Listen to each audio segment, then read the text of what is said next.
Well, good evening, High Desert friends. I am so excited to be here with you tonight. I initially really struggled to come up with something to share. In fact, about 4 weeks ago, when Jenny from the chamber called to ask if I was still going to be an Igniter, and I was the only one who had not signed up for the critique session the next day to prepare for tonight, I had no topic in mind at that point. I just kept thinking, oh my goodness, what am I going to share? I have no idea. But I brainstormed on the phone with Jenny for about 9 minutes. I still wasn't exactly sure where I was headed. But 5 minutes later, I was inspired, and that caused me to embrace and share something that I'm pretty natural at, and I'm here to tell you I'm just winging it. Now, winging it can be defined as improvising and tackling situations without prior preparation. You've probably heard plenty of phrases like, I'm just flying by the seat of my pants, or I'm rolling with it, or even, let's play it by ear. Now, to some, it may seem as though winging it could be considered unprofessional or lazy, but it's actually a valuable skill for navigating uncertainty and spontaneity, as well as a source of unexpected success. Now, for those of you that don't know me or my family, I've been married to Landon for 14 years, and we have 4 amazing kids. My husband is here in the room tonight, and I called him after landing on this revolutionary topic, and he said, well, you've been doing that your whole life, so that sounds about right. We both had a good laugh, and I got to work on not winging a talk about winging it.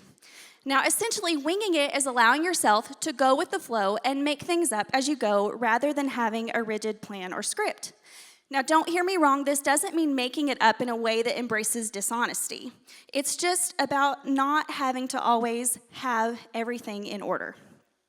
Many people in creative fields or any industry that requires innovation have found that their best ideas come when they stop overthinking and just let things flow. Much like tonight, if I had kept overthinking, I would have been up here talking about rubber ducks or fast fashion. Now, maybe a future Ignite, because I still have a lot to say about those two things, but the key is about finding where improvisation meets preparation. A little planning gives you a foundation, but the willingness to wing it allows you to adjust when things don't go according to plan. I am a firm believer in the fact that winging it is a leadership skill that allows you to embrace a surprise performance, a spontaneous conversation, or an impromptu meeting with ease. It also allows you to be seen as a more reliable communicator, knowing that the person who's put you in charge can count on you to get up and knock it out of the park. It also fosters creativity, adaptability, a willingness to think on your feet. Winging it also encourages self-confidence and a growth mindset. Maybe saying yes to lead in environments that you wouldn't normally say yes to. You are able to make mistakes, and you emerge stronger on the other side.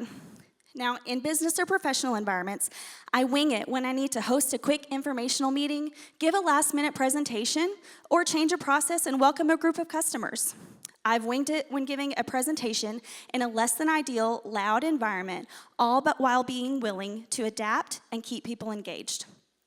I even winged it a few months ago when I was asked to MC at the Valley Morning Insight, and our president and CEO, Mark Creffield, did not get me the script until the night before. Now, moments like these are exactly when winging it becomes a viable strategy to respond and knock it out of the park with limited preparation time. I get it. For you planners in the room, much like my sweet husband, you're probably looking at me like I have 2 heads. And you're not understanding how this relaxed approach could be functional. I see that this would be really difficult for you to lean into, but I encourage you to find things both personally and professionally that allow you to practice winging it in your daily life. It's a great life skill, and I've found that things just usually tend to work out. For example, here's me winging it almost 10 years ago as a new mom.